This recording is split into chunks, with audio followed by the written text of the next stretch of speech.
Olivier, bonjour. Bonjour. Deuxième rendez-vous de la semaine pour faire le bilan de cette semaine de préparation avec forcément cette semaine l'objectif de Coupe de France, retour en coupe, mais face à une N3 comme on le disait, le FC Saint-Lô.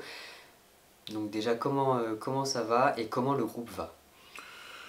Le groupe va bien, il n'y a pas de souci. On était sur une semaine un petit peu particulière parce que c'était la première semaine depuis qu'on a repris où j'ai senti qu'il fallait laisser un jour supplémentaire de repos. Donc hier, on ne s'est pas entraîné. On s'entraînera ce soir. On refera le point avec l'ensemble de l'effectif, mais d'ores et déjà, Arthur Maru sera disponible.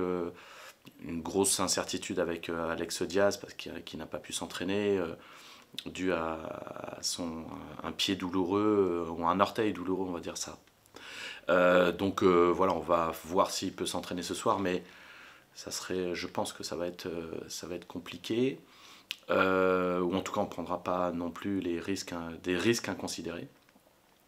Mais sinon, le groupe va bien. On a retrouvé un groupe plus conséquent qu'il y a quelques semaines. Donc voilà, tout va bien. Euh, donc il n'y a pas eu entraînement ce jeudi. Pourquoi? Il y avait beaucoup de fatigue chez les joueurs ou Non, non, non, c'est c'était... pas de la fatigue. Enfin, c'est pas de la fatigue. Ça. Il faut trouver toujours le compromis. Moi, j'ai toujours dit que je voulais m'entraîner beaucoup parce qu'on en a besoin, surtout en début de saison. Mais qu'il y avait des moments, et notamment l'entraînement du jeudi, allait être par moment un petit peu différent.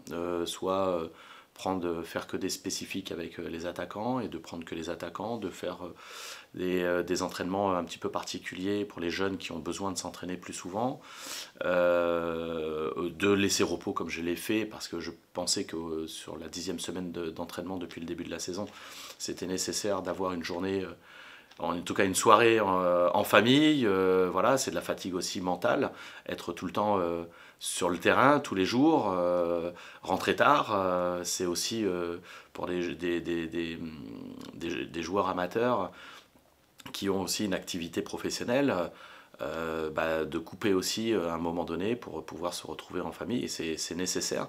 Et je trouvais que le moment était bien choisi, avec d'une part l'accumulation des entraînements qu'on a fait depuis le début de saison, et puis d'autre part ce match de Coupe de France qui arrivait pour faire cette petite coupure. On va voir dans un instant les tendances, les premières tendances de vote. On va revenir sur l'interview de mercredi où vous avez parlé d'un certain turnover pour impliquer tous les joueurs. Après deux entraînements cette semaine, j'imagine que vous l'avez annoncé aux joueurs. Comment ça a été pris et est-ce que ça a répondu à vos attentes? Ça a été prit par rapport au le fait de faire du turnover. Voilà, c'est ça. Comment ça a Oui, je été l'ai dit pris? dès le mardi, je l'ai dit. J'ai dit qu'il allait y avoir beaucoup de changements. Pour les raisons que j'ai évoquées mercredi, hein, voilà, il y a des joueurs qui sont pas forcément satisfaits de leur sort aujourd'hui et ils auront la possibilité de montrer ce qu'ils sont capables de faire contre une N3 dans un contexte différent puisque ça sera de la Coupe de France. Et moi, ça va me donner beaucoup d'enseignements. On a fait les deux matchs de championnat avec la même équipe, en tout cas avec le même 11. On a vu ce que ça a donné. Donc en effet, il y a une équipe qui est en train de s'orienter, mais malgré tout, il y a des joueurs de l'effectif qui ont tout à prouver, qui ont tout intérêt de prendre leurs responsabilités afin de montrer ce qu'ils sont capables de faire. Moi j'ai un effectif que j'estime qualitatif et quantitatif. Sur ce genre de match, ceux qui n'ont pas eu l'occasion de jouer et qui s'en plaignent, ou qui s'en plaignent, enfin qui l'évoquent, ce qui est normal, hein, parce que c'est la concurrence, ils auront la possibilité de pouvoir jouer un petit peu plus et de montrer ce qu'ils sont capables de faire. Donc on va voir tout de suite les premières tendances. Donc il est 10h06 ce vendredi. Et on a Hugo Agege dans les buts. En défense centrale, on retrouve Léon Valentin Juluet, Jean-Marc Hachi, latéral gauche, Morgan Ardouin, latéral droit, William Koulibaly en milieu défensif. Et en milieu récupérateur, on a Zourab Sopromadze, Maxime Rouanel, Malcolm Perriand, Younes Kedir en tant qu'ailier et Kevin Goba en neuf. Sur le banc, on retrouve Wilfried Betfian, Joël Lembo, Abdelmajid Aïtwissi, Alexandre Tessier et Romain Gosnet. Est-ce que c'est l'équipe que vous pensiez? Est-ce qu'il n'y a pas assez de... Enfin, est-ce que vous voulez voir des joueurs titulaires qui sont dans ce groupe de 16? Est-ce qu'il y a des joueurs qui ne sont pas dans le groupe de 16? Donc Alexandre Diaz, qu'on a évoqué et qui est sensiblement indisponible pour ce match, mais il y a aussi Emilien Cramoison ou Maxime Guédé qui ne sont pas dans le groupe pour cette rencontre. Est-ce que c'est des joueurs que vous auriez voulu voir aussi dans le groupe? Voilà. Je découvre la tendance de ce matin. Voilà, il faut que c'est difficile de répondre comme ça à brut. Moi, en plus, je suis un visuel, j'aime bien voir la composition d'équipe, de la mettre sur un papier, de regarder et ainsi de suite. Comme ça, simplement pour répondre de façon à chaud, il y a peut-être des joueurs qui sont proposés à démarrer, qui ont beaucoup joué. Et d'autres qui sont sur le banc et que j'aimerais voir jouer. Voilà, alors comme sur ce que j'ai entendu, il n'y en a pas beaucoup, hein. On est relativement d'accord sur ça, mais il y a peut-être des... Une chose est sûre, c'est que voilà, les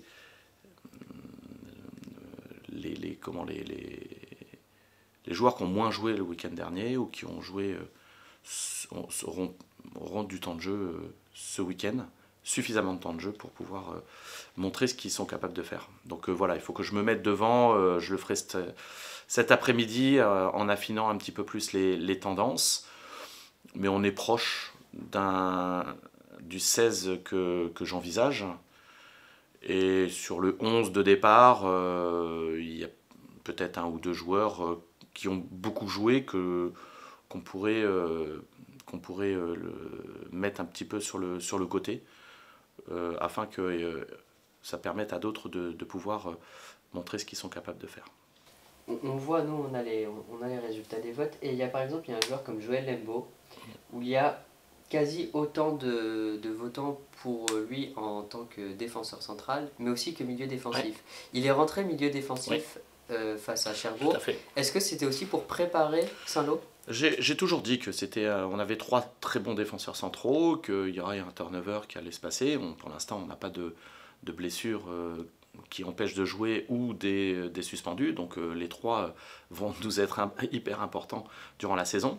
Mais malgré tout, quand on a 3 très bons joueurs, on a tendance à essayer de voir comment on pourrait les faire jouer ensemble. Et ces matchs de coupe doivent permettre aussi de pouvoir aussi voir autre chose. Sur un poste de sentinelle, je sais que Joël est capable de le faire. Alors il est rentré aux côtés de Couli en fin de match contre Cherbourg. Mais voilà, j'ai toujours cette idée peut-être de le voir. On a essayé à l'entraînement mercredi, mais peut-être de le voir un cran devant, tout seul, vraiment en sentinelle, ce qui permettrait aussi d'avoir 2 joueurs un peu plus offensifs et que lui puisse vraiment être la sentinelle tout simplement. Donc oui, c'est des choses sur lesquelles je réfléchis, parce qu'on pourra en avoir besoin d'une part en cours de match comme on l'a fait contre Cherbourg, mais aussi pour démarrer un match dans le cas où des joueurs comme Couli ou Alex, qui sont plutôt aussi dans ce registre-là, ne peuvent pas être disponibles. Et voilà, ça me donne une cartouche supplémentaire dans la composition d'équipe, parce que je pense qu'il a le profil pour aussi jouer ce poste-là. Même si je pense que son poste est un poste de défenseur central en priorité, mais voilà, je sais qu'il est capable, on va dire la même chose d'autres joueurs capables de jouer je prends Alex Diaz, il est capable de jouer à latéral droit, mais il est aussi capable de jouer latéral gauche sans aucune différence, même si on peut penser que son poste est plutôt latéral droit. Et bien là, pour Joël, c'est un petit peu la même chose. Je pense que c'est plutôt un défenseur central, mais qui peut rendre aussi des services au milieu de terrain en cours de jeu ou pour démarrer un match. Et justement, en parlant de Joël, on avait une question de Seken sur les anciens de Saint-Lô. Donc il y a Joël, il y a William Koulibaly, il y a Jean-Marc Hatchil, il y a aussi Malcolm Perriand et Maxime Rouanel. Est-ce que pour eux, il y a un côté psychologique qui peut être plus important pour ce match? Et est-ce que c'est une autre approche? Est-ce que vous pensez les titulariser parce que c'est leur ancienne équipe? Est-ce que voilà, Non, est-ce que le passé ouais, peut ouais, rentrer en ouais, compte? j'entends la question, mais en tout cas dans mon esprit, c'est pas parce qu'on a fait partie d'un club que ça nous donne le passe-droit pour jouer contre cet ancien club. Il y a toujours ce côté émotionnel qui est là, et ce côté un peu affectif, parce qu'on connaît les gens, on est, on connaît l'ambiance, on connaît le club, on connaît, voilà, bien sûr. Mais je suis pas sûr que Christophe Galtier va se poser la question de faire jouer Ekitike contre Reims. Même si il y a joué et qu'il a été formé. Donc voilà, ça ne veut pas dire qu'il ne va pas le mettre, hein, mais je ne suis pas sûr qu'il résonne dans cet esprit-là. Et moi, c'est de la même façon. Euh, je savais que Couli et Joël avaient joué à Saint-Lô. Je n'avais pas non plus connaissance que Jean-Marc ou Maxime Rouanel ou Malcolm avaient joué à Saint-Lô aussi. Mais c'est pas ça qui va déterminer mes choix. Euh, j'ai déjà des contraintes à choisir pour faire jouer, pour essayer d'avoir la meilleure équipe possible, d'avoir les temps de jeu, mais d'avoir aussi une équipe équilibrée et tout ça. Alors si je Et me les mets mutés? et les muter, si en plus de ça il faut que je donne un passe-droit ou une carte blanche sur les joueurs à chaque fois qu'ils jouent contre leur ancien club, ça va me rendre la tâche complètement difficile et certainement improductif. Il y a une autre question concernant Saint-Lô, c'est plutôt l'état du terrain du stade Villemer. On a pu le voir dans leur dernier résumé, qui a sans doute beaucoup souffert de la sécheresse. Est-ce que ça change les plans de jeu? Est-ce que l'état du terrain peut rentrer en compte aussi dans le choix de la composition et le Non, choix de certains joueurs? non, non. Non, ça rentrera pas dans les choses comme ça parce que ça reste que des choses qui sont extérieures à notre action que nous on peut faire. Donc c'est comme, pour moi c'est comme l'arbitre, c'est le terrain, l'état du terrain, c'est comme le ballon il est trop gonflé, pas gonflé. Je pars du principe qu'il n'y a pas de mauvais ballon, il n'y a que des mauvais joueurs. Donc le terrain, bah voilà, c'est de la même chose. On a joué sur un terrain à Cormel qui était aussi pas très, enfin qui était bosselé, qui était pas, voilà, on a dû s'adapter et on doit s'adapter. Et sur chaque match, les événements extérieurs ne doivent pas nous empêcher d'avoir nous notre action sur l'équipe, sur le jeu qu'on va faire. On va s'adapter, bien entendu. Si on ne peut pas jouer parce que le ballon rebondit trop et que les passes sont impossibles, en effet, on va devoir trouver d'autres solutions pour pouvoir faire les choses comme ça. Mais c'est pas quelque chose sur lequel je prends beaucoup d'importance. Ça fait partie d'un élément de l'environnement, mais au même titre que le public, quand on va aller jouer à Montgaillard devant 800 personnes, ça sera aussi différent, et voilà, des contextes toujours un petit peu différents, et avant chaque match, voilà, on essaye de parler aussi du contexte dans lequel on va évoluer sur ce match-là, et oui, en effet, il y aura peut-être une petite parole sur l'état du terrain, et encore, il faut qu'on soit sur place pour vraiment se dire ah oui, en effet, il est compliqué, ou au contraire, c'est que visuel et ça peut être, c'est pas très pénalisant. Donc voilà, c'est des choses qui sont extérieures. Moi, je préfère m'attacher à notre équipe et aux actions qu'on va pouvoir faire nous. Et parce que ça, on peut faire des choses. C'est notre action. Le terrain, je pourrais pas le changer d'ici demain. Il y a donc une autre question sur forcément match couperé, possibilité de séance de tir au but. Est-ce que c'est quelque chose qui est travaillé à l'entraînement? Non, on va en faire ce soir, juste pour remettre un peu le contexte, mais les coups de pied arrêtés à l'entraînement et le coup de pied arrêté quand il faut mettre le cinquième pour se qualifier ou pas se faire éliminer, il est pas technique, il est psychologique. Et les séances de tir au but, c'est pas le geste technique qui est difficile, c'est l'environnement dans lequel on le tire, comment on appréhende ce côté-là. Et il y a des joueurs c'est pour ça qu'il y a des joueurs, des tireurs de penalty, même en match, qui se posent aucunement la question Il suffit de regarder des joueurs comme Neymar, qu'il joue contre le Bayern en demi-finale de Champions League ou qu'il joue contre Reims en championnat, il va tirer de la même façon, avec le même relâchement, parce que lui, son seul souci, c'est de marquer. Voilà, alors ça peut arriver qu'il en rate, mais il en rate pas beaucoup quand même. Et bah là, c'est pareil. Sur les pénaltys, si ça doit arriver au pénalty, il y a des garçons qui. C'est pas le geste technique, un enfant de 12 ans ou un U12, il peut marquer un penalty à Hugo Lloris. Hein. C'est pas le geste qui est compliqué, c'est surtout voilà, comment psychologiquement je prends la chose. Donc on travaillera plutôt sur cette partie-là que sur le parti purement technique du geste. Et justement, sur les coups de pied arrêtés en général, il y a Catenaccio qui nous posait la question. Il a découpé en plusieurs questions, mais si on rassemble tout ça, c'est comment ils sont travaillés, est-ce qu'il y a des tireurs désignés, est-ce qu'il y a des consignes pour les joueurs de tête, etc. Comment d'une manière générale, comment les CPA sont travaillés? Ils sont travaillés. Voilà, on essaie de mettre. C'est compliqué de faire travailler les coups de pied arrêtés. D'une part parce en étant dans le milieu amateur, on n'a pas non plus beaucoup de temps sur le terrain.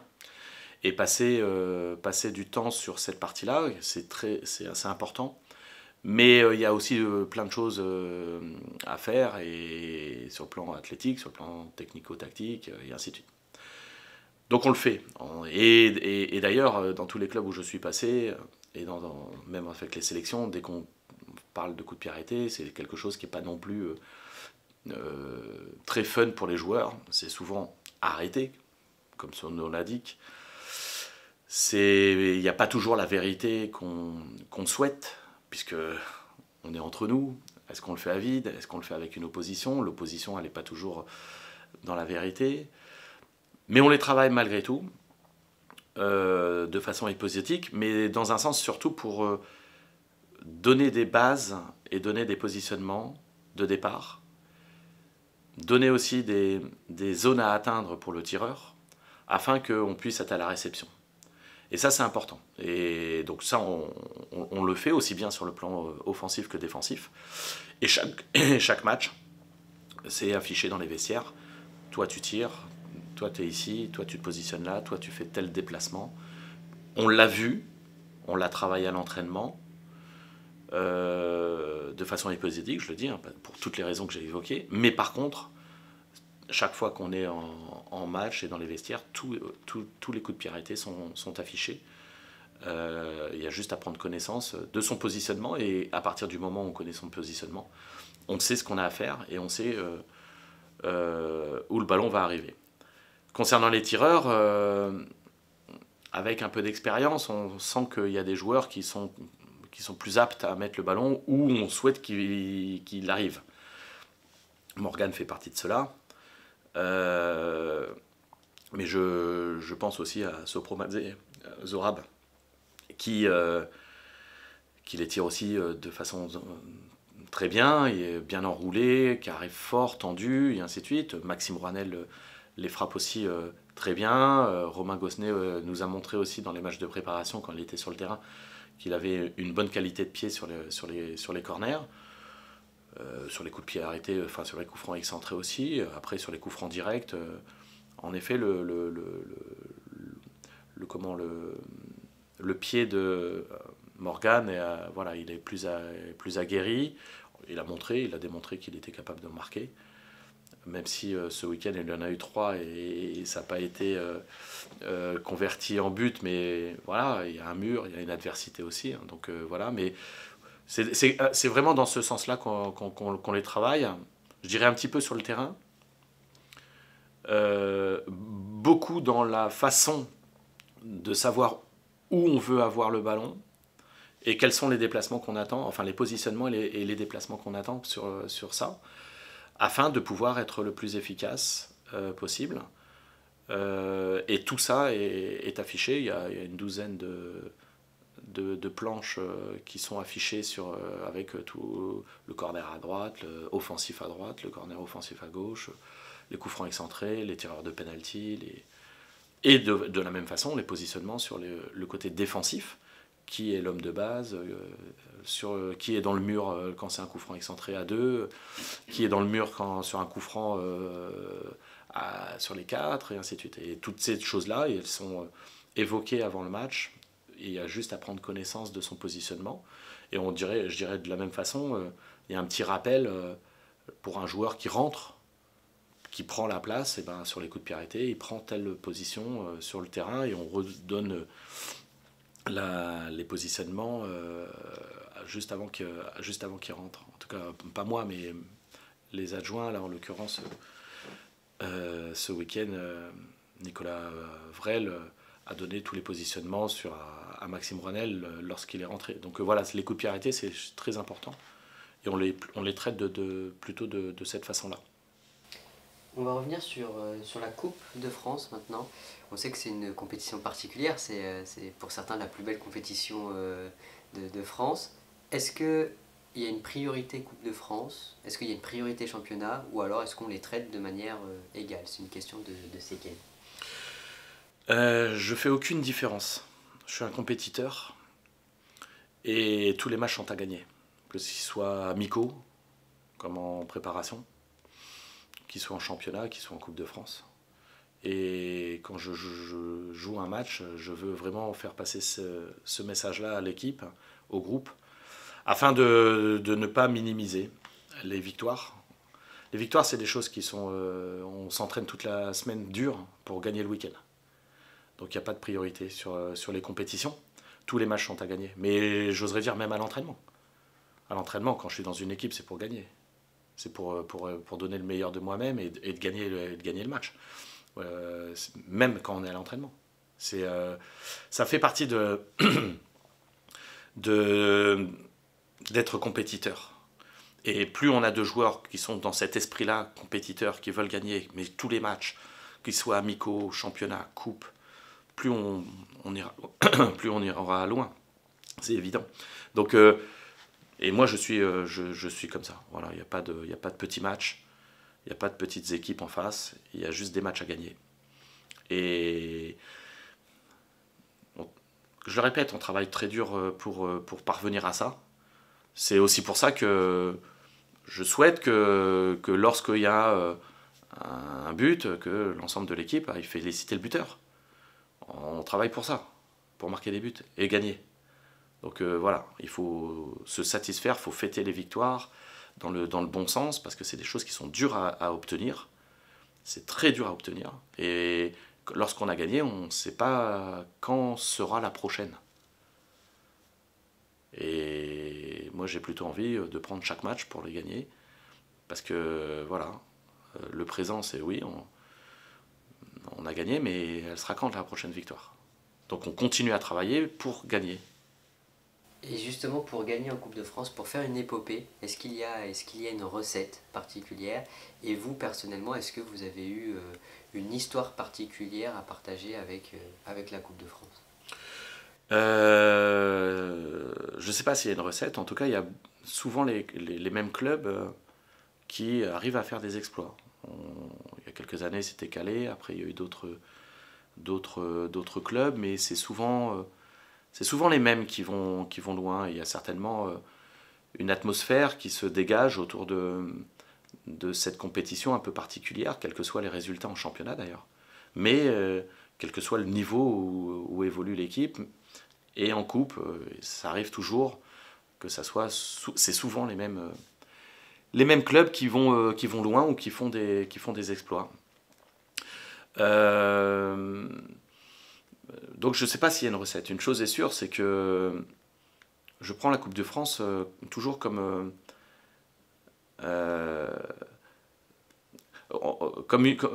lorsqu'on joue, c'est ça cet avantage de jouer contre meilleurs ou du même niveau ou hiérarchiquement inférieur.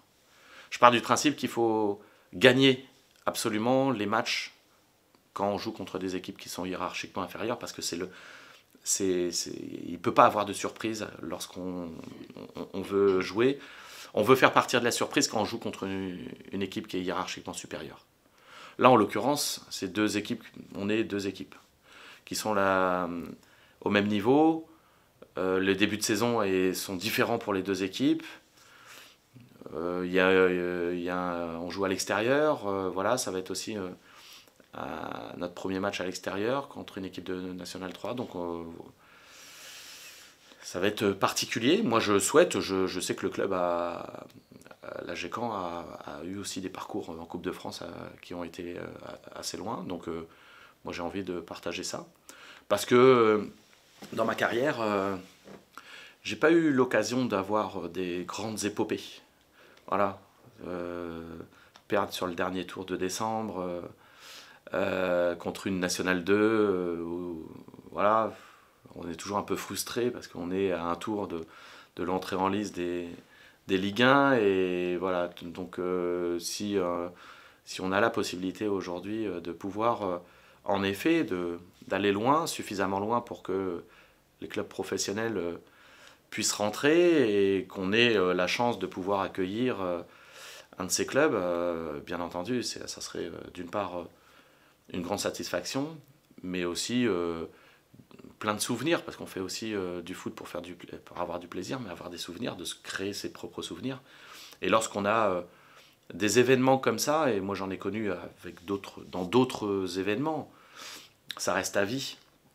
Et on fait du foot aussi pour ça. On se souvient de cette épopée, on se souvient de ce match-là qu'on a vécu avec un public,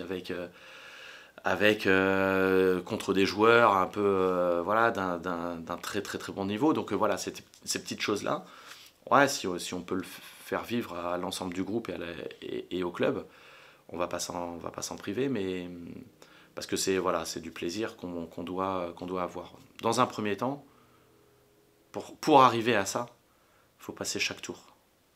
Et l'objectif déjà c'est de passer demain. Très bien, merci Olivier, je pense qu'on a fait le tour pour ce vendredi. On va vous souhaiter une bonne dernière séance. Il y aura quoi au programme de cette dernière séance? Bon, on va continuer à travailler sur l'animation offensive, puisque comme il va avoir quand même aussi pas mal de joueurs qui vont aussi rentrer, il faut aussi qu'il y ait du lien, qu'il y ait voilà, même si ils sont toujours avec nous lorsqu'on travaille ça, mais bon là ça sera l'association de joueurs qui doivent faire une équipe, donc on va continuer à travailler sur cette partie-là, garder les mêmes principes défensifs afin de pouvoir être solide, d'être consistant sur voilà, parce que pour avoir une bonne animation offensive, faut avoir le ballon, et pour l'avoir il faut le récupérer, et pour le récupérer il faut défendre. Voilà, donc tout ça, ces petites choses-là, c'est des petits rappels, soit sous des formes jouées, sur des formes un petit peu plus analytiques. On va insister sur ça ce soir à l'entraînement pour que demain on ait tous la tête à se qualifier à Saint-Lô. On va vous souhaiter une bonne séance et une très bonne journée. Merci Olivier. Merci.